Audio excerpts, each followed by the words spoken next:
What's up, you guys? Sean Ross Sapp. It is August 14th. And we're...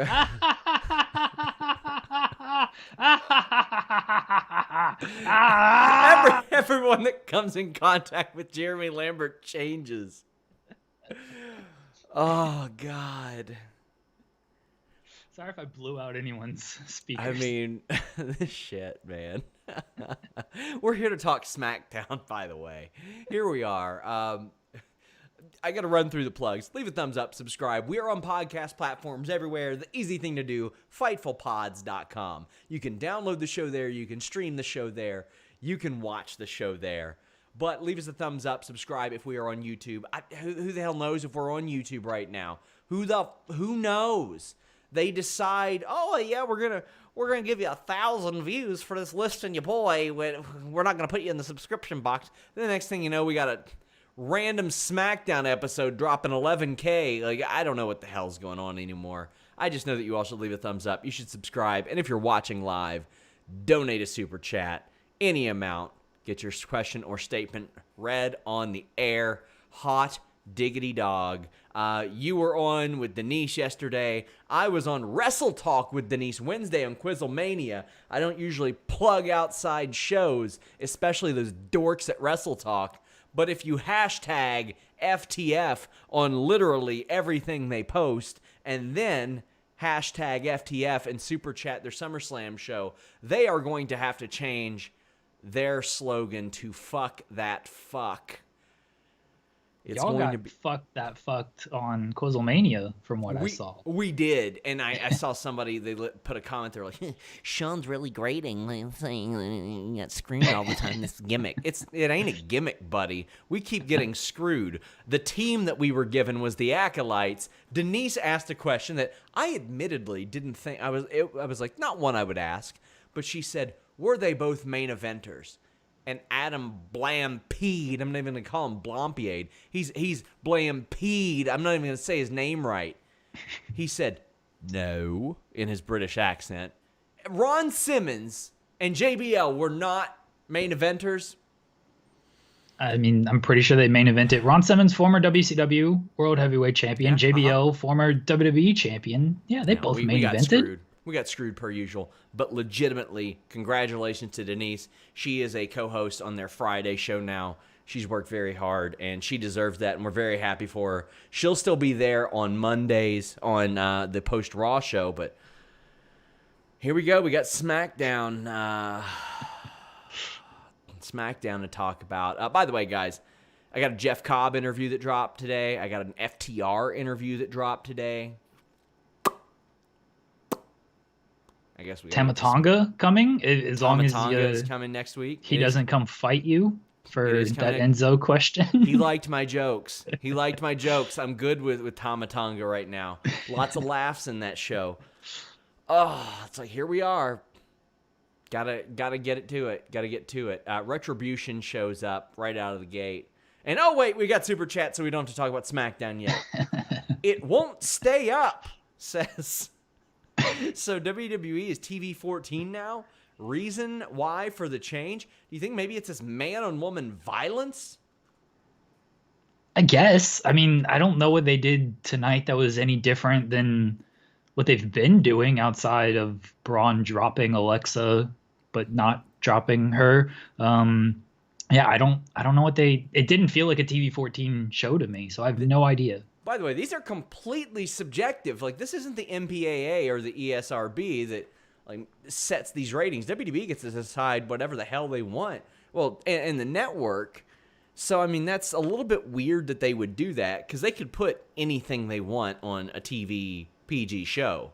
Like, they're not going to get FCC. Well, they're going to get FCC complaints because of Fox. But if it's like on USA, they're not going to get FCC complaints necessarily because of stuff like that. But they're going to get some SRS complaints tonight. Oh, boy. Anakin JMT says, have a good show, guys. Spent time with my son, so I'll catch SmackDown and the podcast tomorrow. Jeremy, keep rocking it, my man. Hashtag Fightful got screwed. Hashtag FTF.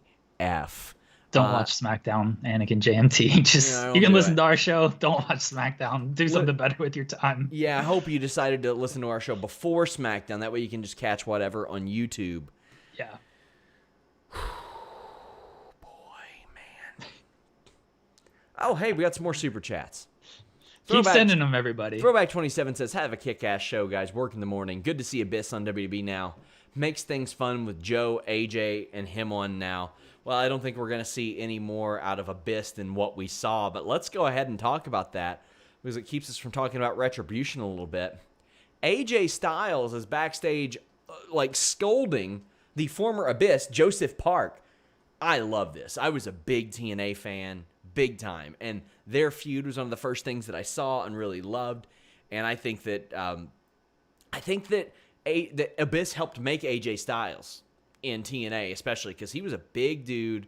He was protected pretty heavily early on, and we got to see him out there. AJ, well, first off, your first reactions upon seeing Joseph Park on TV.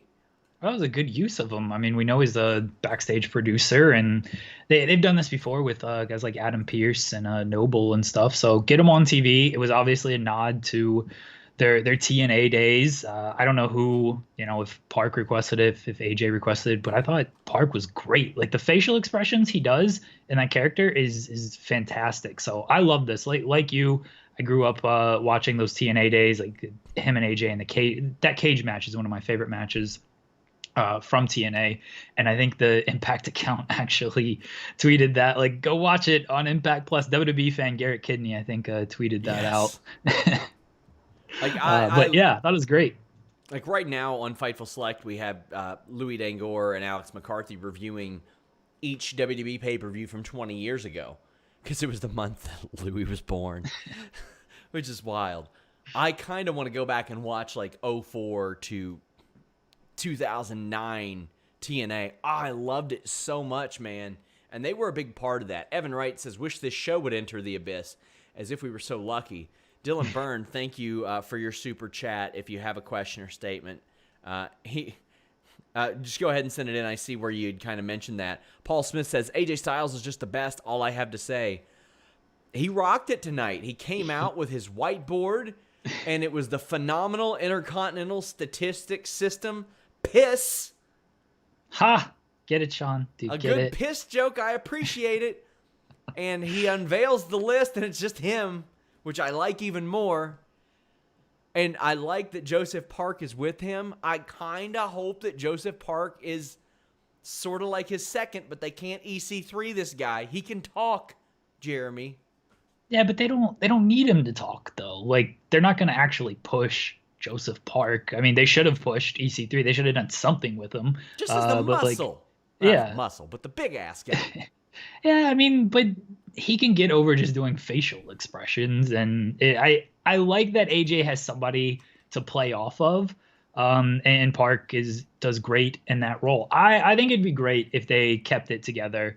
I don't know if they will. I think it would be a good thing if they did, though.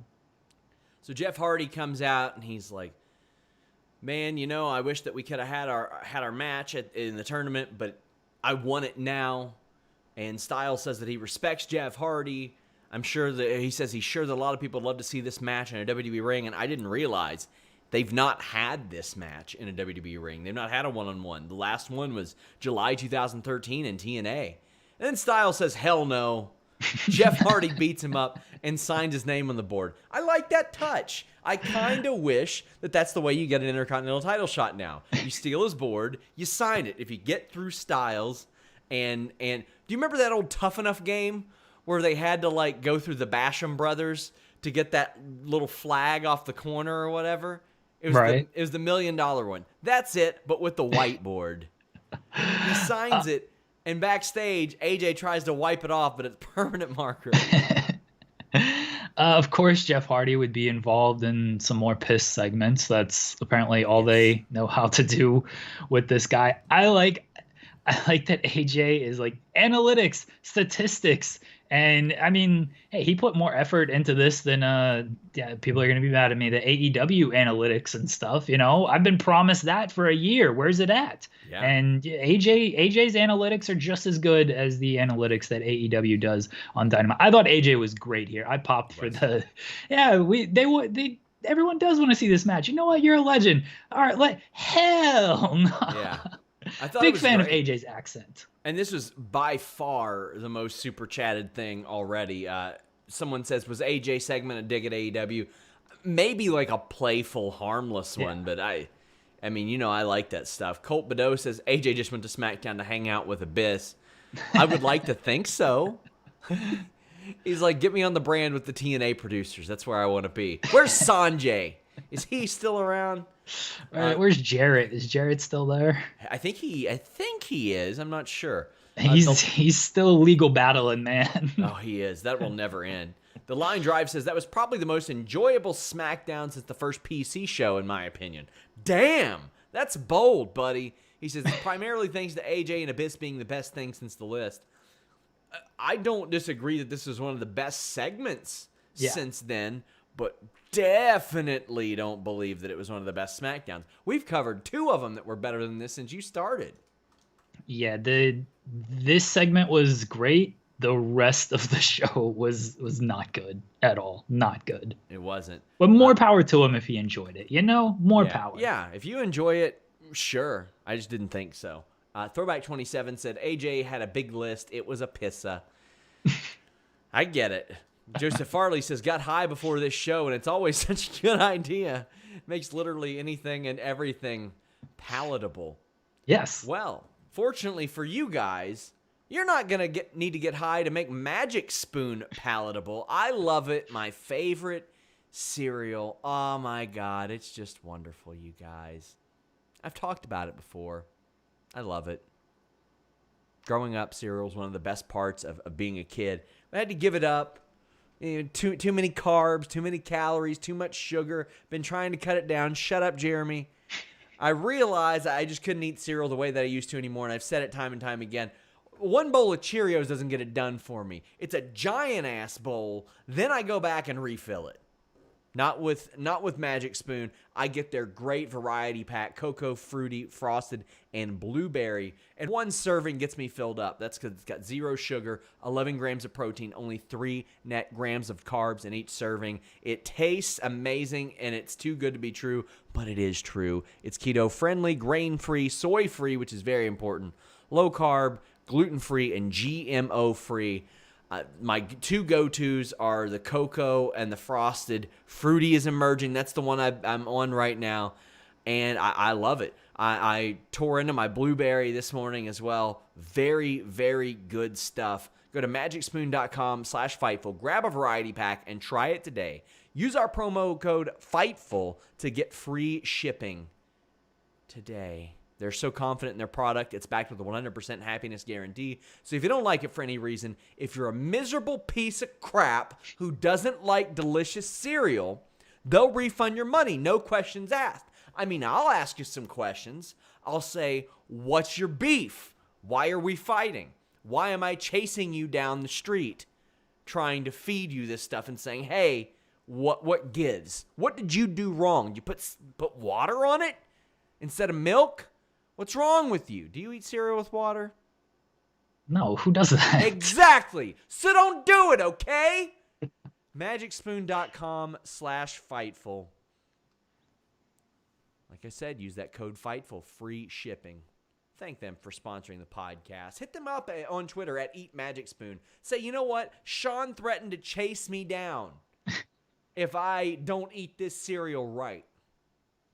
TD Stinger says, after seeing Parks tonight, I suddenly need to see AJ Abyss versus Lockdown 05. Keep Parks on TV. I laughed hard at the permanent marker joke. I loved it all. And I mean, I was gonna like it probably anyway because of the integration of Parks. What could they have done to make you not like it?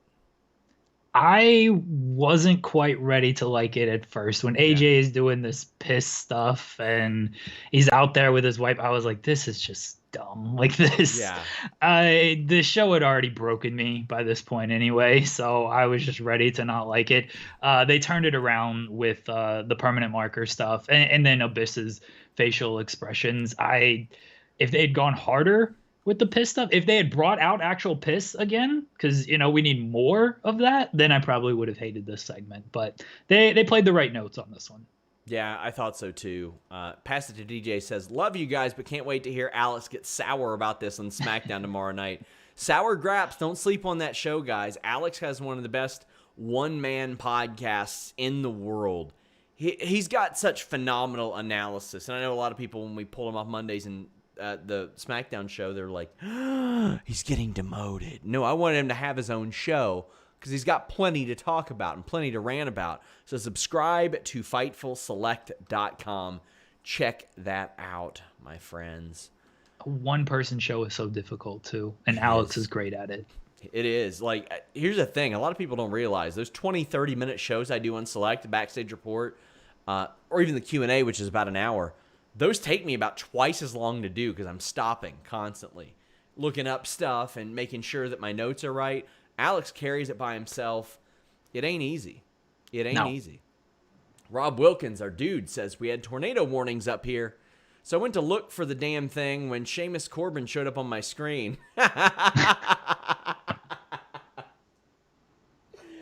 He says, love for Parks to be AJ's heel manager.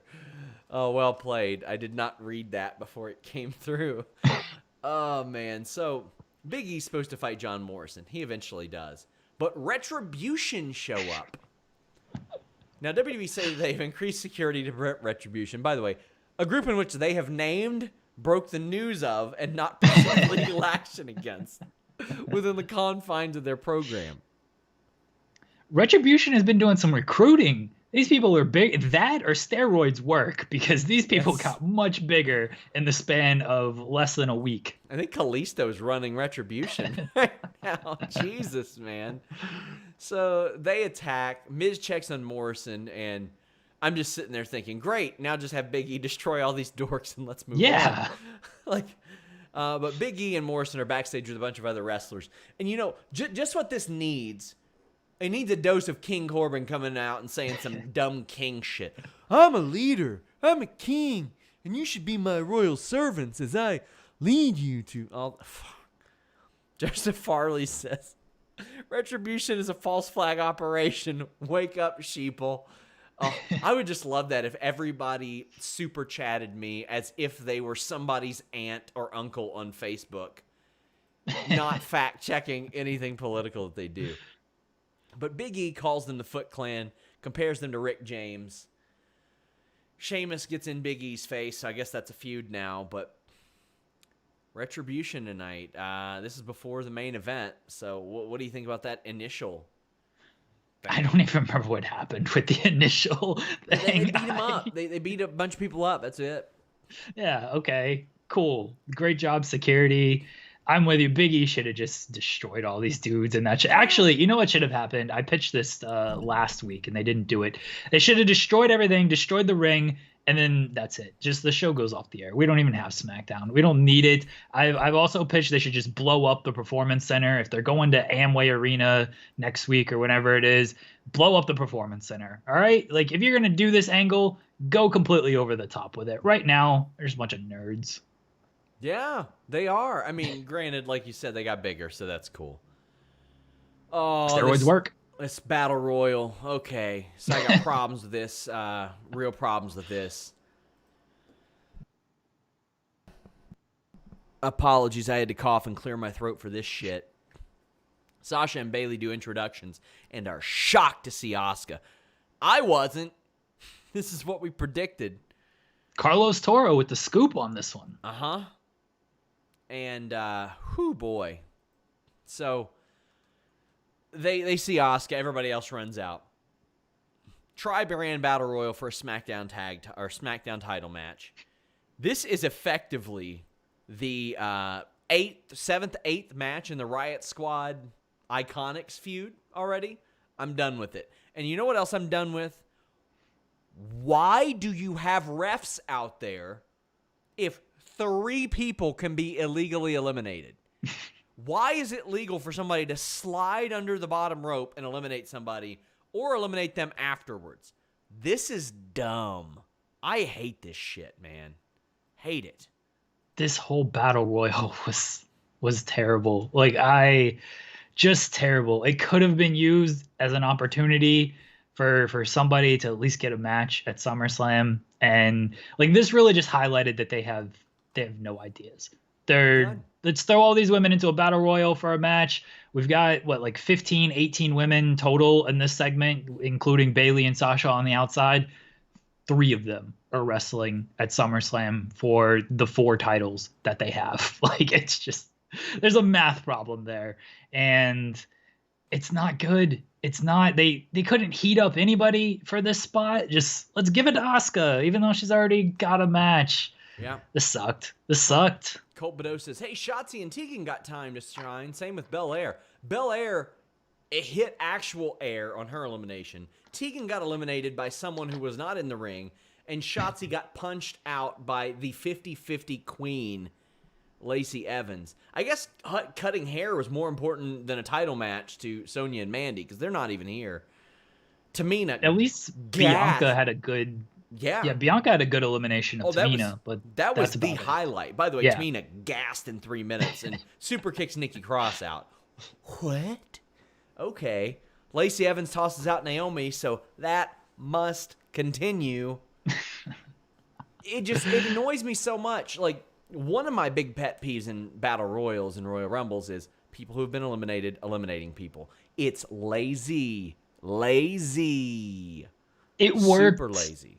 Look, I'm sure it's worked a few times, but the biggest example of it working was Austin and Brett in 96, 97. Yes. But the ref legitimately didn't see it then. Yeah. Exactly. That's what I mean. Like, they did it then. The refs were turned because they were looking at Undertaker and Vader. And so, like, it worked there. Austin comes in, eliminates Brett. It made sense there. And then since then, I just feel like they keep doing it, except like you said, the ref is paying attention and it just doesn't matter. So why have the refs out there? Yeah, and I mean, that was a series of about 3 years where WWE just flat out, we saw their enforcement of rules diminish. 96, Vader came in the ring, threw a bunch of people out after he got eliminated. It wasn't allowed. 97, Austin did it, but the refs didn't see him. By 99, we got Austin and Vince leaving the match for 40 minutes, coming back, and then still a cheat finish like that. Also, a spot that I am over is they're on the floor, but not really. They're standing on somebody, like when Leva did it with those fucking books in the Battle Royal last year. I hated it. I loved the Kofi spots for a long time. You can still do them, but come on, man. You don't need it in this instance. Like, you just don't. Save it for the Rumble stuff. You don't need to do it in some throwaway SmackDown Battle Royal. Like the Otis Mandy spot, amazing stuff. Yeah. Like, that was brilliant. That was a great pop. All that. Evan Wright says, really like Sasha, Bayley, and Asuka, but you're right. You couldn't build up somebody new with this win. The illegal elimination sucked real bad. Yes. They sure did. That just drove me nuts. It's just let Tegan win. Let NXT get some shine on SummerSlam. Treat it like a third brand, like it sometimes is, but really isn't. Like, do something there. We just saw Asuka and Bayley on Raw. Did we not? Like, we just saw it. I feel like I've seen Asuka versus Bayley or Asuka versus Sasha Banks 100 times in the past month, and now they want me to be excited for SummerSlam. And I like all 3 of these women. I don't care about either of these matches. Looking for all those Asuka fans who were mad at Charlotte a few months ago. Looking for you guys. Where are you? Cyclops is better than Wolverine, says Bianca's spot was cool. Everything else was yikes. I agree. That was one of the best eliminations I've seen. Just period. Yeah. That was awesome. Hannah Moore says, Dana was dumb. Don't go back until the last person is eliminated. Yeah, I completely agree. And then Bianca, she says Bianca got put over by Bayley begging people to eliminate her. That was a good touch. And I think Bayley's one of those people that's smart enough to know that that's going to help somebody when they're not going to win.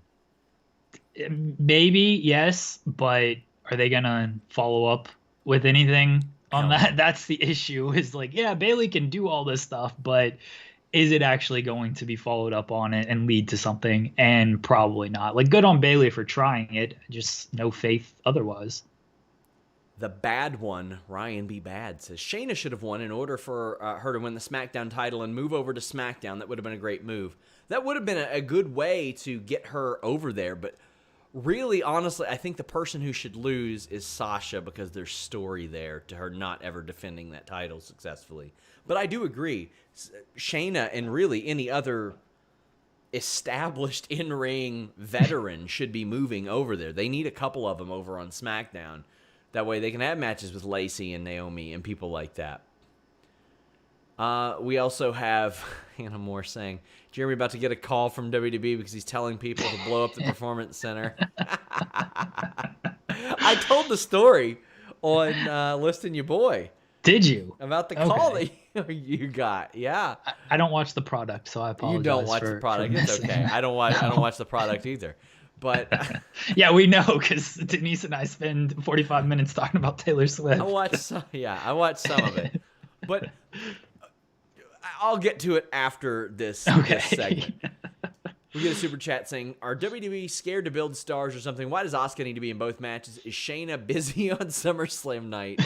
Can't wait for DC and Stipe. At least they build stars. As we see the third match between DC and Stipe, where both might retire afterwards. Yes, by the way, guys, subscribe to Fightful MMA on YouTube. Follow Fightful MMA on Twitter. Follow Fight Shack Fight. He has so much good video content up there right now. UFC 4, EA UFC 4 released today. He did a video, top 10 fighters missing from EA UFC 4. He's doing news updates every couple days called the Fightful Fix, taking a look at Paige Van Zandt moving to bare knuckle fighting, Luke Rockhold, should he retire? He's got interviews up with several people on this weekend's card, and he has the Fighters Predict video up. You got Gilbert Burns, you got Tito Ortiz, you got a lot of people over there. And his post shows. Check it out. This content is high level, a lot different than what I was doing over there. I couldn't give it the type of the attention it deserves. But tomorrow is going to be fun. Every time we have a pay-per-view, a UFC pay-per-view at Fightful, we get thousands of comments on our comment board. So make sure you guys check it out. Throwback 27 says, Asuka winning the Battle Royal was the best choice. Probably the only hot hand they had besides Bayley and Sasha. It's like drafting Gronk on fantasy football. It's the only choice. I disagree, because they can make hot hands, especially when they control the crowd.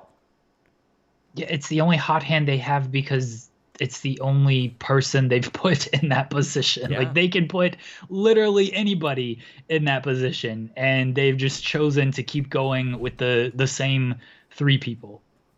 Throwback 27. Check out his show on Tuesdays, by the way, guys. I filmed some stuff with him that will be coming up soon. He says, is the CIA going to show up to the Performance Center since someone is going to say blow the Performance Center up? Because Retribution needed to end and be blown up. No salvation there.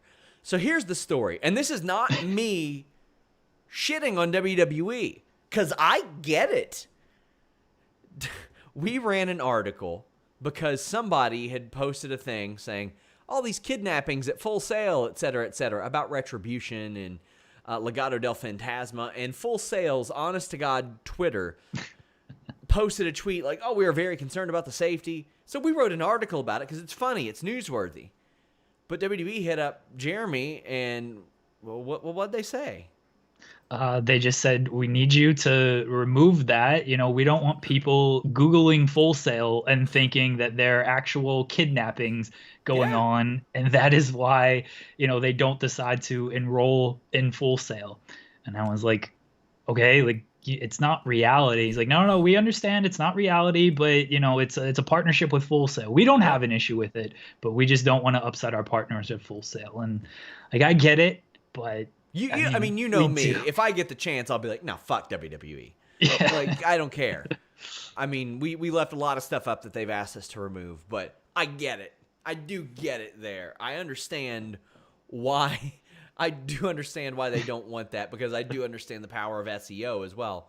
And quite frankly, there's going to be a few weeks where that's near the top of the Google search. So I understand that, and they don't want people to think that they're getting kidnapped there. I saw a Stamford, Connecticut number. I was like, I've made it. I'm leaving. I'm out. Here we go. Getting the call up to the big leagues. I told Joseph about it. Joe said, all right, do something with Alexa. Make sure she's taken care of. He was very excited for me. And then I told him the real story, and he was sad for me. But I thought I was getting the call, Sean. Thought I was going up to the big leagues.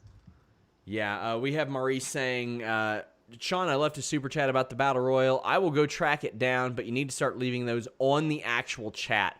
A lot of people, you leave super chats, and then you comment below that or something. We don't see those. Those don't pop out as much. So please, if you have sent a super chat and you want us to read it, please let a mod in our live chat go or know. That way they can let us know. But Maurice says, that was literally, I just got to it. I just answered it. So, hot dog. It was the Daniel Cormier one. But yeah, guys, send those on the chat, or on the actual chat donation that you send. That helps out a lot. But donate, get your question statement read on the air. Also, if you want to get multiple questions asked every week, I do a Q&A show on FightfulSelect.com. Go over there, subscribe today. I got news on Heat, on Velveteen Dream, updates on Jimmy Havoc, why Jeff Cobb hasn't been back in AEW, WWE reaching out to a New Japan star about bringing him in, news on the AEW crowd, just tons of stuff. Every single day we got news. Every damn day. Derek Great Davis. thumbnail on the Velveteen Dream post, by the way. I was proud of that, man.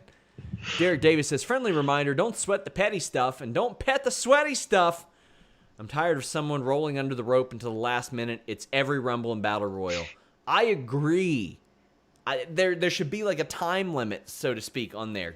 You can DQ them. Throw them out. Eliminate them.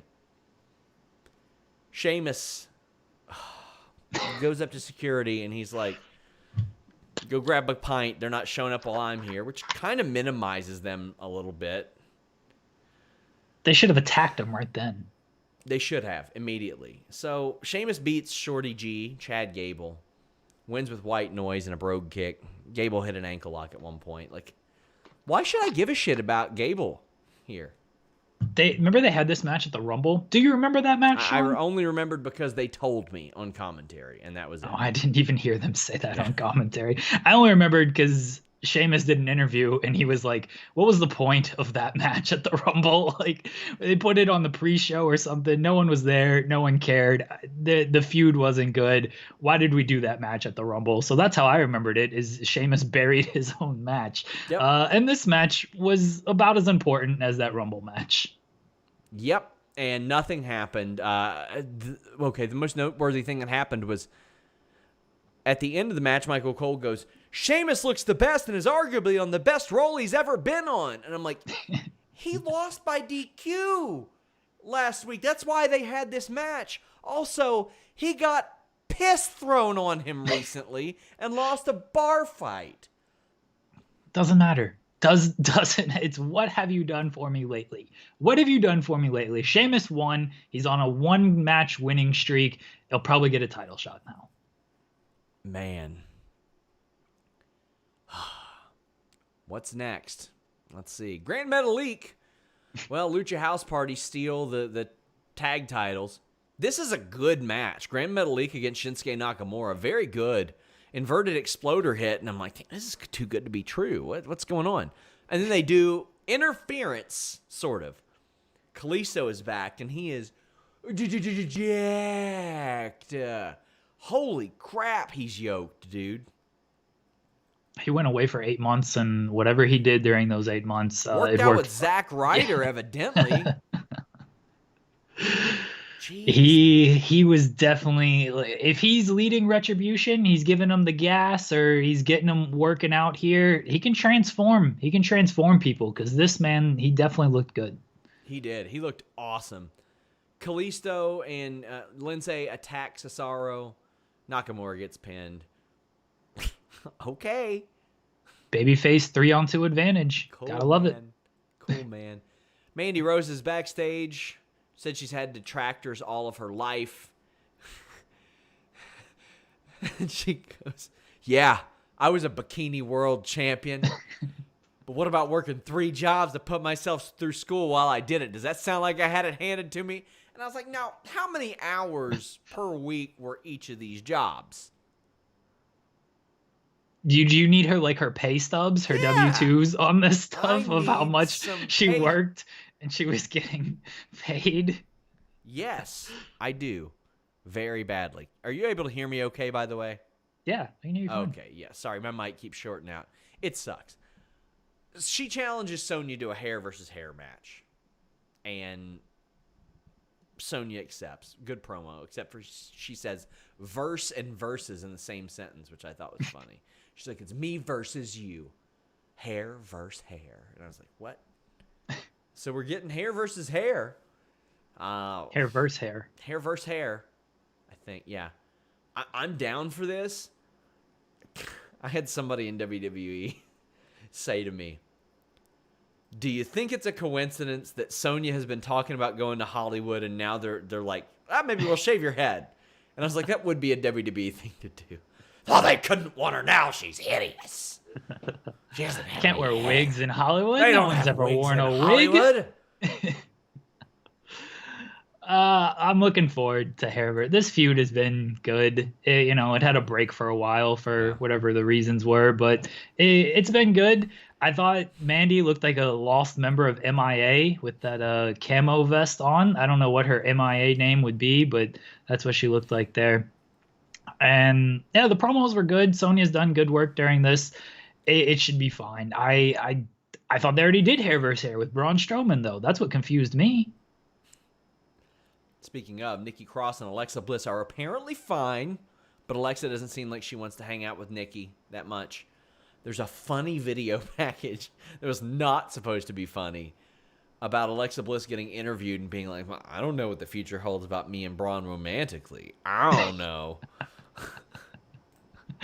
This was Alexa's Hollywood audition, Sean. Forget about Sonya going to Hollywood. Never This say is never. Alexa's.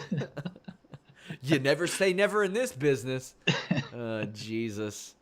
Whatever. This is stupid. Christian Burden says, not SmackDown related, but I kind of hope since Orton took out Flair, he takes out Michaels, then Triple H at Survivor Series or Royal Rumble, but only if it's Triple H's retirement. Yeah, I'd be fine with Triple H hanging him up and retiring and never wrestling again. The Fiend Triple H buries the Fiend. Whatever I booked for King of Kings, Triple H's retirement show in the TEW series. I think I had Aleister Black beat him in his retirement match in like 2 seconds. Gosh, he hasn't wrestled in over a year since the Japan shows. That's wild to think. So here's the thing. On television, Randy Orton is already Triple H's retirement match so far from Super Showdown last year. There you go. Triple H will be back. He'll take that punt kick. Gotta pop those ratings, brother. Yeah, somebody, or Dizzy C says, if the goal is Sasha versus Bayley and there's 9 days of SummerSlam, what does anybody except Asuka gain from being in that match besides being a body? Well, I'll tell you what. If Bayley has the opportunity, if this turns into a triple threat, and Bayley has the opportunity to save Sasha from being pinned, but instead just saves herself, that is something. But it's been a running joke, saving it for SummerSlam. We're not getting them one-on-one at SummerSlam. Again, to me, I think you save it for WrestleMania. I've said they're saving it for whenever fans come back. I don't know when that'll be. Oh, next week. Virtually. Yeah, that's true. Virtual fans will be there next week. It might be WrestleMania, it might be Royal Rumble. Maybe it'll be SummerSlam 2025. I don't know, but I think they're saving it until fans are back. And that's something we got to talk about. John Alba has done an awesome job, as well as WrestleVotes, reporting on this Amway Center thing. WWE effectively has a residency at the Amway Center. I could think of far worse things. I think they could do much cooler things there than they can do at their own performance center. What do you think about the Amway Center and WWE? I don't want them bringing fans in there, especially in Florida. Spoiler alert, my interview with Jeff Cobb today, I was like, hey, why haven't you been back to AEW? And he goes, Florida. That's why. No, they don't need to. I'm fine with virtual fans, whatever they want to do. I think it'll be cool for the first week, like SummerSlam. It'll look cool. I guess Yeah. they're doing SmackDown and stuff there next week. Like, I think that'll look cool. After a week or so, maybe 2 weeks, it'll just be the same thing. And if the product remains the same, like it's not gonna make a big difference to me. Like the biggest issue is what they're actually putting on television, not how the television looks. And they're still gonna shake the camera and shit anyway, Ugh. so like who cares? I hope they do crowd cuts to people like Yeah, they like would. Dude, they 100% will. and me and you, we 100%. watch NBA, so we see the people who are like blue hued in their face and like that vanish beyond the green screen gimmick and all that. Evan Wright says, I hope we see virtual fans fall asleep during Raw. That's the damn truth.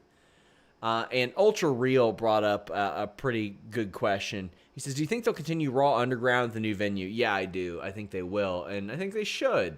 They've got a little bit more that they can do. I don't know if they'll tear up as much shit that's not theirs there. They've been tearing stuff up big time at the HQ, at the PC. Like, they're not tearing up the Amway Center stuff. They should keep shooting Raw Underground at the PC. Just like keep it there. Like Shane couldn't get the lease on the Amway Center for that, so he's got to remain at the PC. Who is there? Is that the Orlando Magic that go to the Amway Center? Or I'm not sure. It must do. be. Yeah, I think it must be the Magic. Well, Matt Riddle came to bro down and compete. I should not have laughed when he called Corbin a royal pain, but I did. It was such a stupid ass line. And they've been giving Matt Riddle some material, man. They've been giving him some material. Gable comes out and apologizes, but Corbin cracks Riddle with the scepter. Hannah Moore had kind of tweeted, Corbin calling Shorty G Chad gives her hope. That's the thing. It's like he's endearing himself to Chad by calling him Chad. But do you think... I'm going to bring up the old 1998 WWE terminology. Were they in cahoots? I mean, he didn't pay Shorty G / Chad. That's the thing. Like, if I'm Shorty G, now I'm mad at Corbin because I should have gotten paid for collecting this king's ransom. Is that still a thing? Are people still collecting? Are people still going after that? Or did Corbin just... He got it because he took out Riddle tonight. And if so, then, yeah, Shorty G should get his cut. Fair. I think so. Cyclops What a waste of a storyline, by the way. Like, they could have done something of, like, people coming after Riddle and Riddle, like, beating people, and then they just dropped it after 2 weeks. Hannah said that she didn't tweet that. So, Hannah, go and tweet that. That way you get the credit. Cyclops is better than Wolverine, says Florida is one sloppy shop these days. Guys, I mean, I got to tell you, I don't take vacations. I've been on one since Fightful started, outside of Toronto, which always end up being work trips. I have wanted to go to a beach for like 2 days so badly that it's killing me. It's been crazy busy. And then I think, you know what, I could do it. I could get down to Florida or somewhere like that and just avoid everybody, just hit a spot on the beach. And I'm like, no, Florida sucks, man. They're so dumb. They're so dumb there. Why would you go to Florida? You can come to North Carolina. We've got a couple beaches that are pretty safe places. Maybe. I might do that. Depends on... See, that's the thing. I don't want to take a flight either because it's dangerous. But I ain't driving. You remember how it was when I... Did I tell you how long it took me back to get back from Winston-Salem? Yeah, didn't you blow out your tire Blew out our or something? Tire. Yeah. Blew out our tire. I was like... I had, like, my mom was driving my car for some reason. I had her Cadillac, and I was like, hey, do you mind if we just hang on to this and take it to North Carolina? And she's like, yeah, sure, I don't care. So we blow out the wheel or the tire on her Caddy on the way back, and it took us, like, we left early. We left early that night after we had dinner with you because we were like, we can get home by 1 a.m., whatever, and blew out a tire. I got another story about leaving an event early with Nikita Krylov fan. I'll post some funny pictures, and I'll tell that story sometime. Because I don't think the MMA promoter that bought me that hotel room that night will be pissed that I didn't use it now. Pass it to DJ, says, Charleston is nice. I've been there. I've been to Charleston, and I loved it. Cyclops says, is Vince not paying Shorty G? He has to take side jobs. That's the thing, Jeremy. It used to be like they didn't want wrestlers to be concerned about money. Now they're a little too concerned about money. I mean, at least Shorty G isn't like, they used to have wrestlers who actually their gimmick was the side job. So Shorty G's not quite in that boat yet. He's not a ex-hockey player or still a wannabe hockey player. He's not a dumpster, a garbage man. He's not a tax man or anything like that. When it gets to that point, that's when we should start worrying about Shorty G. Pass it to DJ says, I always have my best Call of Duty matches when I listen to Fightful. I just started to play that Mean Greens game, like the Army Men game from that virtual basement gimmick. I'm really digging that. Not an ad. They did not pay me for this, but I've been enjoying it, as terrible as I might be. So Big E defeated John Morrison. Otis comes out after Miz after he says something about Mandy on commentary. He's getting a little too territorial here.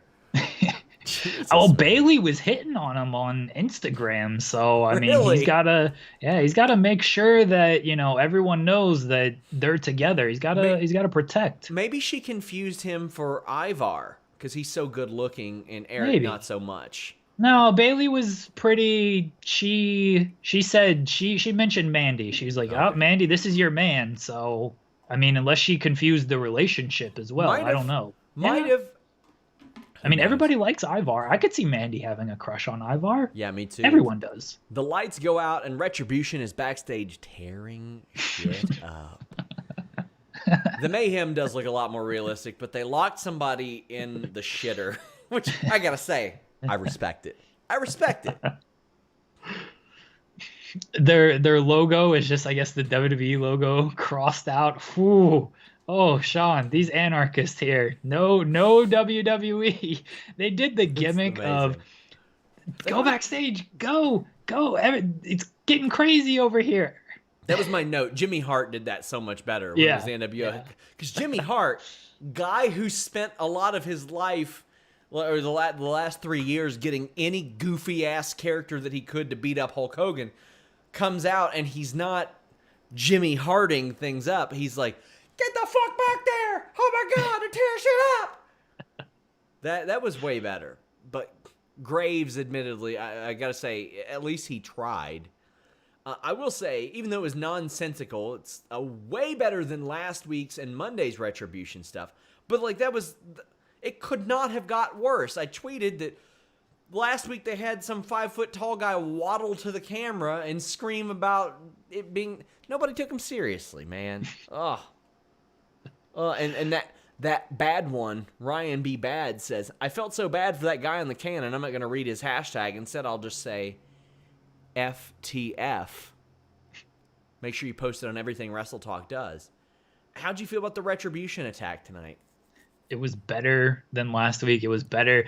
It wasn't as good as Monday, because Monday when they threw that second cinder block, Sean, that was the best moment in wrestling history to me.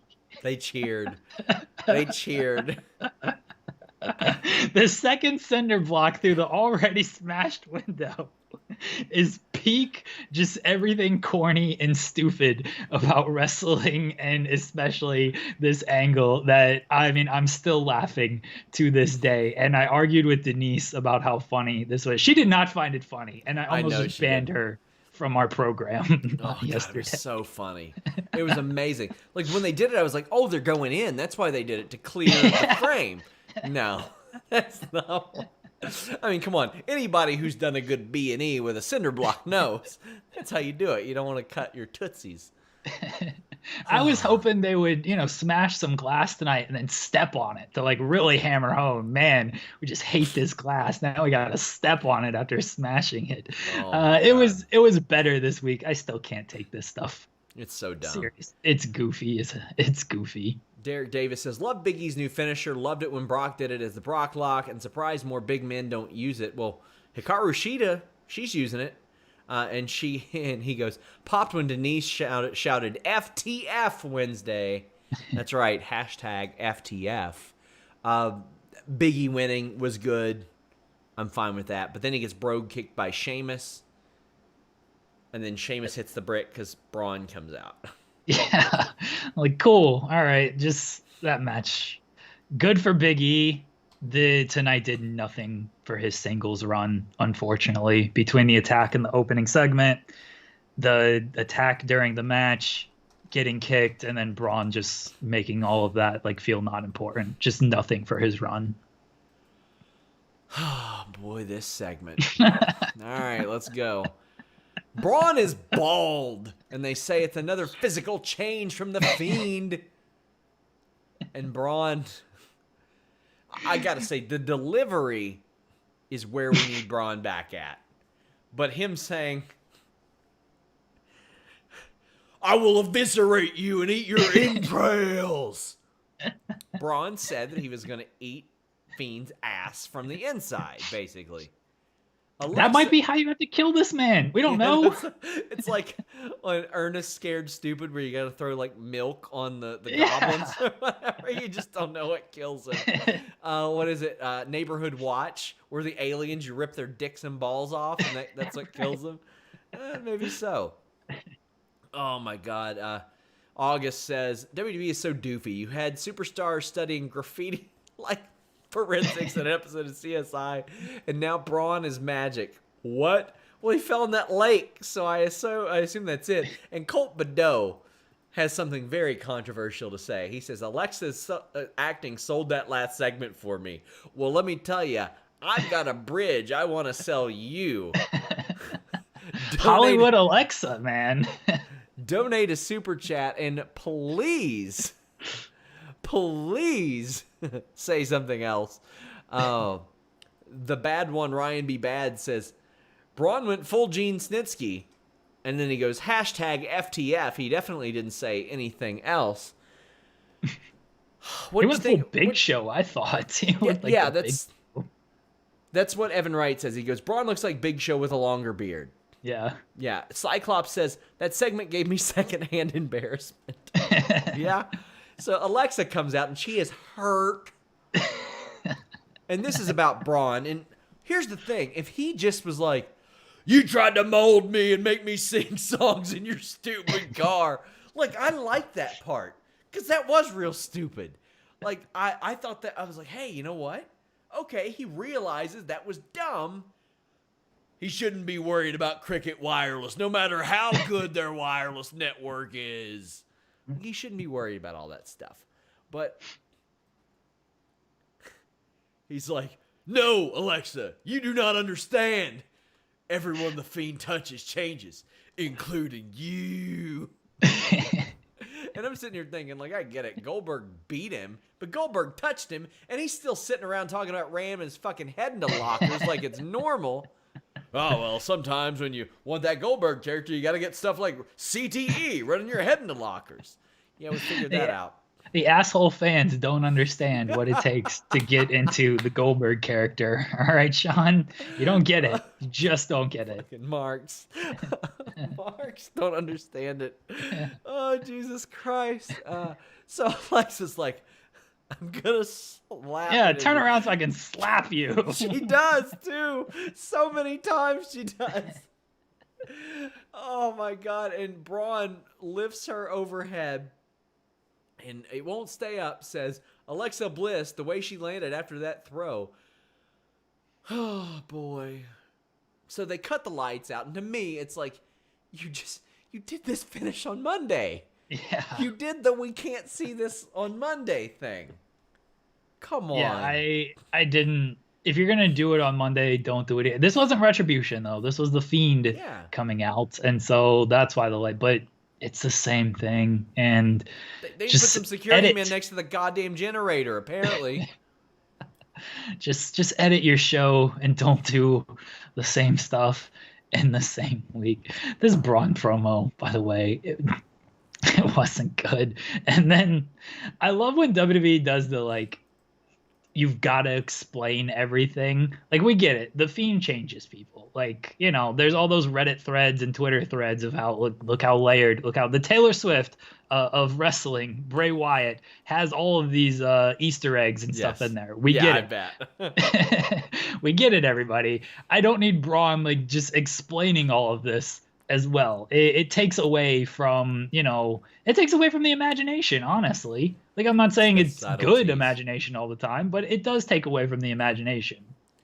Throwback 27 says WWE shaving his Braun head is like me winning a bet with someone. It's bound to happen sometime. Yeah, I doubt it, buddy. I think Kyler tried to make me some sort of bet about Lonzo Ball, and I can't remember what it was. Well, you won that, whatever it was. Whatever I won. Somebody tried to tell me he's just coached poorly, and I'm like, he's not coached to shoot 49% from the free throw line. Nobody's coaching him to do that. Evan Wright says their demographic doesn't read Jeremy. Throwback also says, with Fiend and Braun picking up their storyline, do you think they're going to go past SummerSlam now that Alexa's part of it? Oh, God. For sure. For sure they're going to. Oh. I hope not.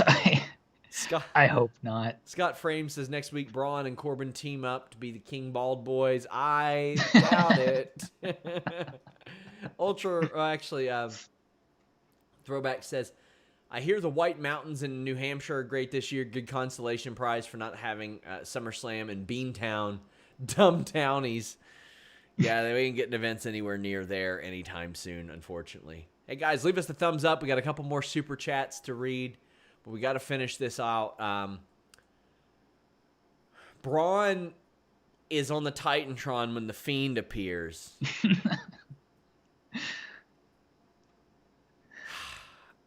And Braun's just up there. Did you ever see the trailer for the movie Strange Wilderness with Steve Zahn? No. So I mean, maybe, but it's like I don't him doing Mystery Science Theater over animal footage, and there's a shark with an overbite. And it's just him laughing like, oh, the whole time. That's what this reminded me of. Oh. It reminded me of the Brock and Undertaker dueling laugh, except not good at all. Like, that spot ruled. This was just Braun and Bray doing their goofy laughs as the show. And then Braun's yell honestly made it for me. At the end of the laugh, when he does the big yell, I was like, all right, so I'm in on this. Whatever this is, I don't know what it is. I'm in on it. I'm not sure what Hannah Moore means, but she says, you said Alexa said getting women in the middle, loving life after 50 podcasts. I don't know what you mean, Hannah. Stop letting that new money get to your head. Throwback 20, Fightful contributor Hannah Moore. Fightful contributor Hannah Throwback Moore. 27 says the bet was 1,000 select subs and he'd get you a Lonzo Ball jersey. Woof. Woof.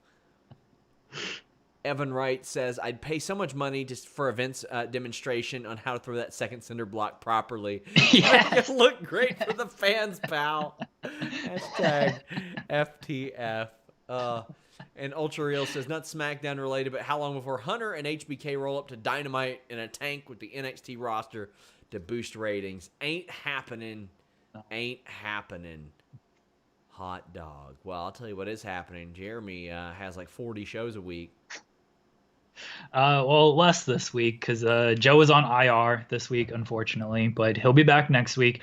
We did have Thursday distraction show with Denise where we just talked about Taylor Swift the whole time and buried. If you want to hear Sean just get buried for about 30 minutes or so, that's the show for you. And Taylor Swift talk, a little bit of wrestling, some controversial takes there, and burying Sean Ross Sapp. That was our show. It's fine. Just bite the hand that feeds you. Bury the man that gave you everything worthwhile in your miserable lives. Both of you.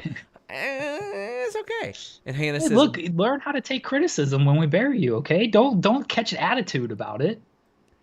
Hannah Moore says, when you said that, Alexa said that. Oh, her Alexa device was responding.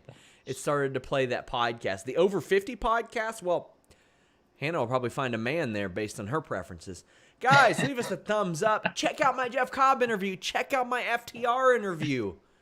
They're good. I got Tamatonga on Monday.